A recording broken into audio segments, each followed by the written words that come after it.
Good morning, students. In this video of reaction mechanism, we are discussing about reaction intermediates. अभिक्रिया मध्यवर्ती.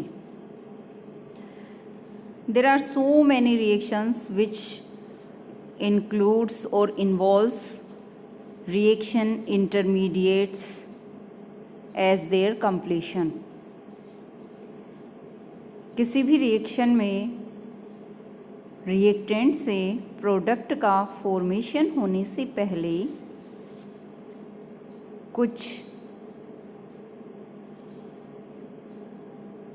समय के लिए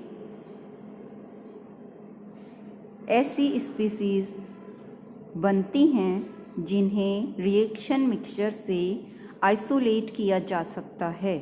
इन्हें हम रिएक्शन इंटरमीडिएट कहते हैं. वेरियस ऑर्गेनिक रिएक्शंस में मुख्यतः 6 टाइप्स ऑफ इंटरमीडिएट स्पीसीज़ पाई जाती हैं. फॉर एग्ज़ाम्पल उनमें से कुछ यहाँ पे दी गई हैं. फर्स्ट है कार्बोकैटायन, जिसमें कार्बन पॉजिटिवली चार्ज्ड रहता है. सेकंड इज़ कार्ब एनायन, इसमें कार्बन पर नेगेटिव चार्ज प्रेजेंट होता है. फ्री रेडिकल, इसमें कार्बन पर एक फ्री इलेक्ट्रॉन या ओड इलेक्ट्रॉन प्रेजेंट होता है. साथ ही कार्बन ट्राईवेलेंट भी होता है. नेक्स्ट है कार्बीन, एक ऐसा इंटरमीडिएट जिसमें कार्बन पर 2 फ्री रेडिकल प्रेजेंट होते हैं. Firstly we will discuss about carbocation. Carbocation एक ऐसा इंटरमीडिएट होता है जिसमें कार्बन एटम पर पॉजिटिव चार्ज प्रेजेंट होता है. कार्बोकैटायन का फॉर्मेशन किसी भी रिएक्शन में कोवेलेंट बॉन्ड के हेटेरोलाइसिस से होता है, जिसके बारे में हम पूर्व में बात कर चुके हैं. जिस एटम के पास हेटेरोलाइसिस के द्वारा इलेक्ट्रॉन डिस्प्लेस हो जाते हैं वह नेगेटिव चार्ज हो जाता है, और जिस एटम से इलेक्ट्रॉन दूर चले जाते हैं वह पॉजिटिव चार्ज हो जाता है. फॉर एग्ज़ाम्पल जब कार्बन अपने से मोर इलेक्ट्रोनेगेटिव एटम से अटैच्ड होता है तो उस बॉन्ड के हेटेरोलाइसिस से मोर इलेक्ट्रोनेगेटिव पर पॉजिटिव चार्ज तथा मोर इलेक्ट्रोनेगेटिव एटम के पास इलेक्ट्रॉन चले जाते हैं, जिसके कारण उस पर नेगेटिव चार्ज तथा कार्बन पर पॉजिटिव चार्ज आ जाता है और कार्बधनायन या कार्बोकैटायन का फॉर्मेशन होता है. अब अपन चर्चा करते हैं कार्बोकैटायन की स्ट्रक्चर की. इस तरीके से जब कार्बोकैटायन का फॉर्मेशन होता है तो उसकी किस तरह की स्ट्रक्चर होती है. कार्बोकैटायन वास्तव में अपने आउटर मोस्ट शेल में 6 इलेक्ट्रॉन्स रखता है. कार्बोकैटायन स्वयं sp2 हाइब्रिडाइज्ड होता है. sp2 हाइब्रिडाइज्ड स्पीसीज़ में बॉन्ड एंगल सदैव 120 डिग्री का होता है. sp2 हाइब्रिडाइजेशन के पश्चात बचे हुए एक 2pz कक्षक में इलेक्ट्रॉन एक्सेप्ट करने की टेंडेंसी रहती है. इसी कारण से कार्बोकैटायन को इलेक्ट्रोफाइल भी कहा जाता है, या फिर हम यह कह सकते हैं कि इलेक्ट्रोफाइल की तरह यह कार्बोकैटायन बिहेव करता है. Types of carbocation. वास्तव में ये जो कार्बोकैटायंस होते हैं इनके वेरियस टाइप्स होते हैं. फर्स्ट है प्राइमरी कार्बोकैटायन. जब प्राइमरी कार्बन पर पॉजिटिव चार्ज प्रेजेंट होता है तो उसे हम प्राइमरी कार्बोकैटायन कहते हैं. For example methyl carbocation, ethyl carbocation, इनमें प्राइमरी कार्बन पर पॉजिटिव चार्ज प्रेजेंट होने के कारण ये प्राइमरी कार्बोकेटाइन कहलाते हैं। नेक्स्ट है सेकेंडरी कार्बोकेटाइन। जब positive charge secondary carbon atom पर प्रेजेंट हो तो उसे सेकेंडरी कार्बोकेटाइन कहते हैं। आइसोप्रोपिल कार्बोकेटाइन में हम इसका एग्जाम्पल देख सकते हैं। यहाँ पर यह कार्बन सेकेंडरी कार्बन है और इस पर पॉजिटिव चार्ज प्रेजेंट है, अतः यह सेकेंडरी कार्बोकेटाइन की श्रेणी में आता है। नेक्स्ट है टर्शरी कार्बोकेटाइन। जब positive charge tertiary carbon atom पर प्रेजेंट हो तो उसे टर्शरी कार्बोकेटाइन कहते हैं। For example tertiary butyl carbocation की को हम देखें तो हम यहाँ देख सकते हैं कि यह टर्शरी कार्बन है और इस कार्बन पर पॉजिटिव चार्ज प्रेजेंट है, अतः यह टर्शरी कार्बोकेटाइन है। यह टाइप्स ऑफ कार्बोकेटाइन की बात हो गई। अब देखते हैं हम कि इन कार्बोकेटाइंस का फॉर्मेशन किस तरीके से होता है या कौन सी रिएक्शंस में किस प्रकार से किस रिएजेंट के द्वारा कार्बोकेटाइन का फॉर्मेशन हो सकता है। फर्स्टली, जब एल्कीन्स का प्रोटोनीकरण करवाया जाता है तो कार्बोकेटाइन का फॉर्मेशन होता है। ये एक एल्कीन है। इस एल्कीन पर जब प्रोटोनेशन होता है तो प्रोटोनेशन के द्वारा यह कार्बोकेटाइन का फॉर्मेशन हो, यहाँ पर प्रोटोनेशन के द्वारा कार्बोकेटाइन का फॉर्मेशन होता है। प्रोटॉन का अटैचमेंट यहाँ हो गया, जिससे इस कार्बन पर ये सेकेंडरी कार्बोकेटाइन बन जाता है। कार्ब हैलाइड या एल्किल हैलाइड का जब बॉन्ड डिसोसिएशन, वो भी कौन सा, हेट्रोलाइसिस टाइप का हो, तब भी कार्बोकेटाइन का फॉर्मेशन होता है। ये हमारा एल्किल हैलाइड है। यहाँ पे इस एल्किल और हेलोजन बॉन्ड का हेट्रोलाइसिस होने पर कार्बोकेटाइन का फॉर्मेशन होता है।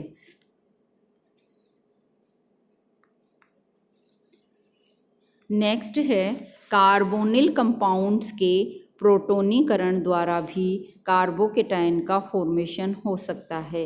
ये एक कार्बोनिल कंपाउंड है। इस पे हम प्रोटॉन का जब एडिशन करते हैं, इस बॉन्ड का पोलराइजेशन कैसे होगा, कार्बन पे ऑक्सीजन पे नेगेटिव चार्ज, कार्बन पे पॉजिटिव चार्ज, तो प्रोटॉन किस पे जाएगा, नेगेटिवली चार्ज्ड ऑक्सीजन पे जाएगा, तो कार्बन पे क्या आ जाएगा, पॉजिटिव चार्ज आ जाएगा। इस तरीके से कार्बोकेटाइन का फॉर्मेशन होता है।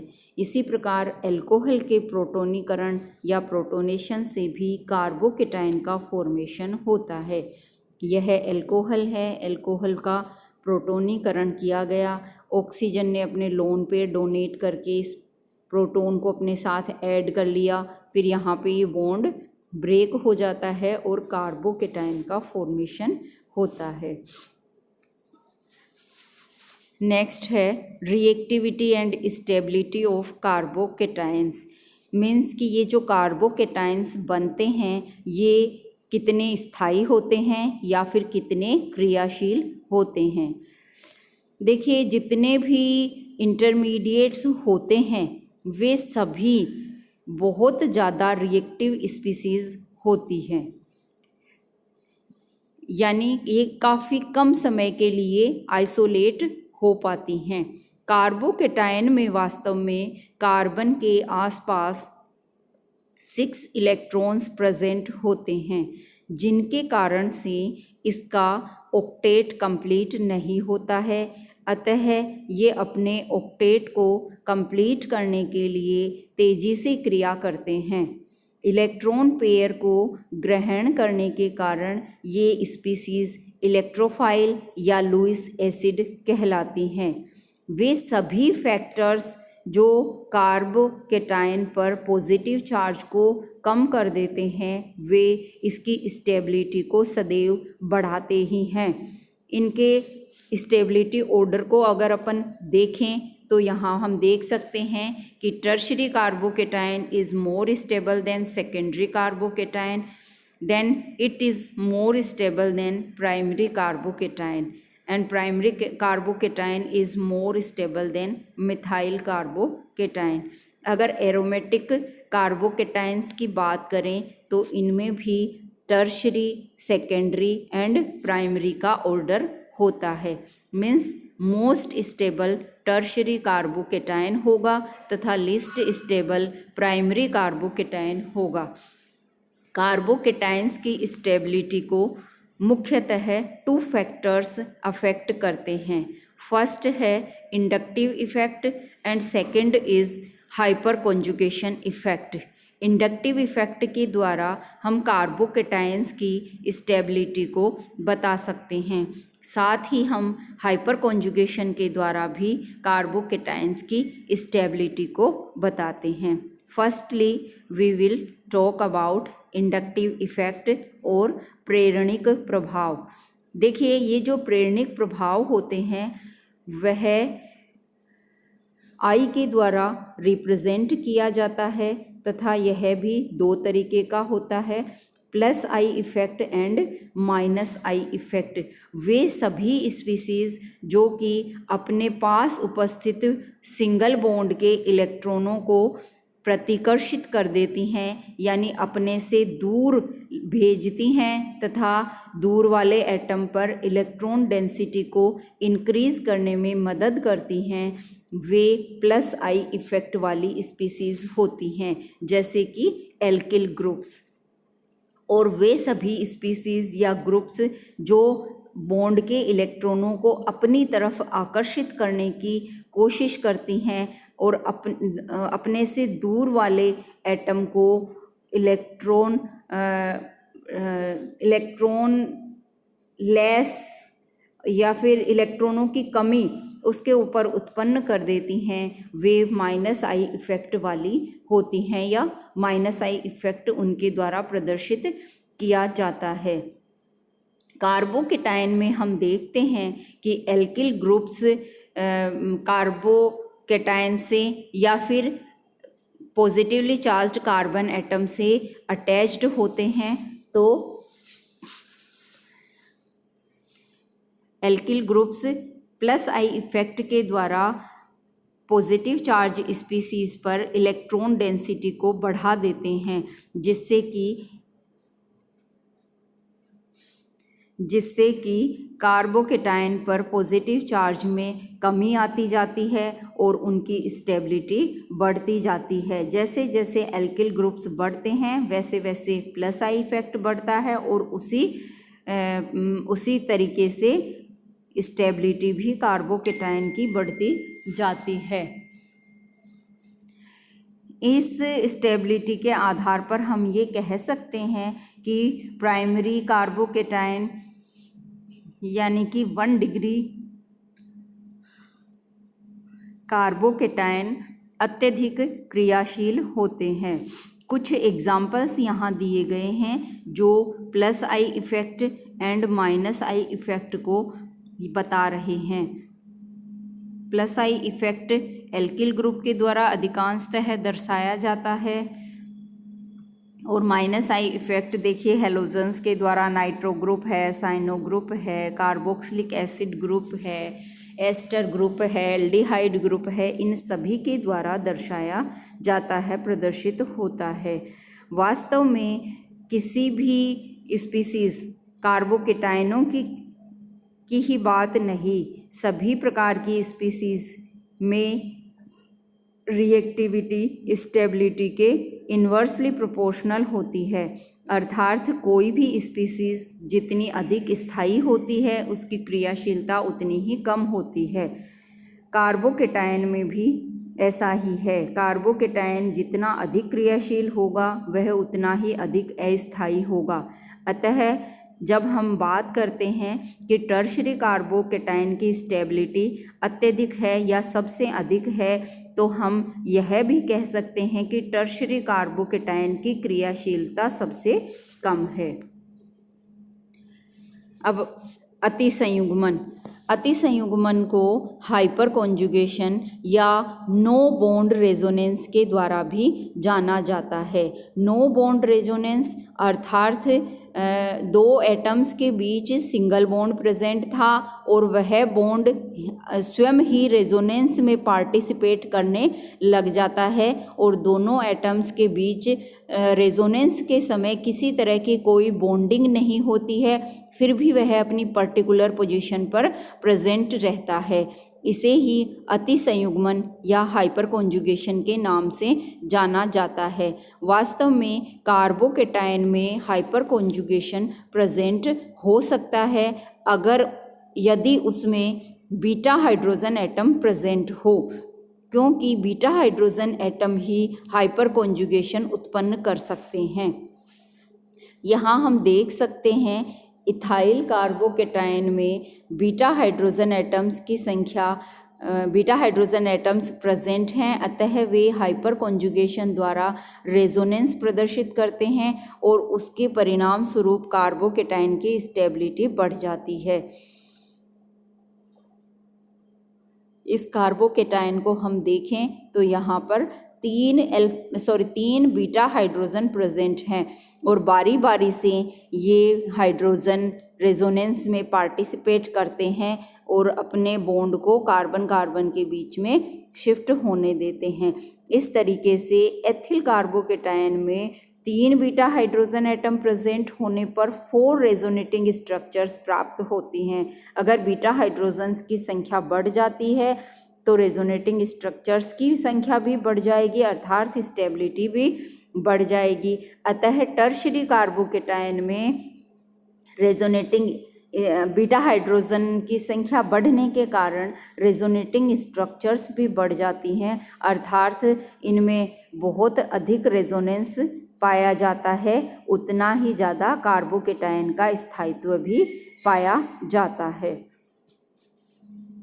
लास्टली हम बात करते हैं रिएक्शन ऑफ कार्बोकेटायंस। अगर किसी भी रिएक्शन में हमें कार्बोकेटायन प्राप्त होता है तो वह कार्बोकेटायन फर्दर किस प्रकार से रिएक्शन कर सकता है।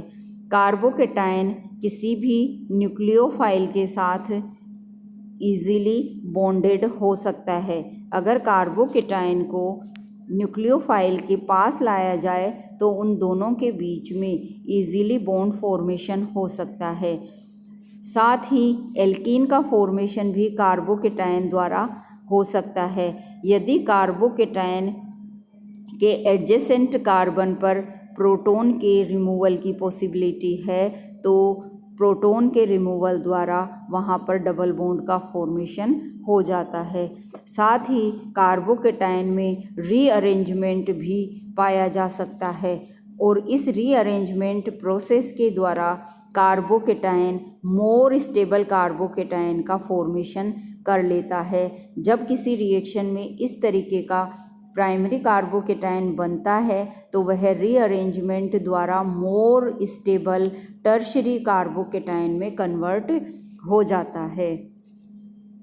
कार्बोकेटायन के बारे में बहुत सारे क्वेश्चंस एग्ज़ाम्स में पूछे जाते हैं, जैसे कि आपको यह पूछा जा सकता है कार्बोकेटायन पर टिप्पणी लिखिए, कार्बोकेटायन के रिएक्शंस बताइए, कार्बोकेटायन के फॉर्मेशंस बताइए, कार्बोकेटायन की स्टेबिलिटी को प्रभावित करने वाले कारकों के बारे में बताइए, या फिर कार्बोकेटायन पर शॉर्ट नोट पूछा जा सकता है। नेक्स्ट वीडियो में हम अन्य रिएक्शन इंटरमीडिएट कार्ब एनायन के बारे में चर्चा करेंगे। Thank you.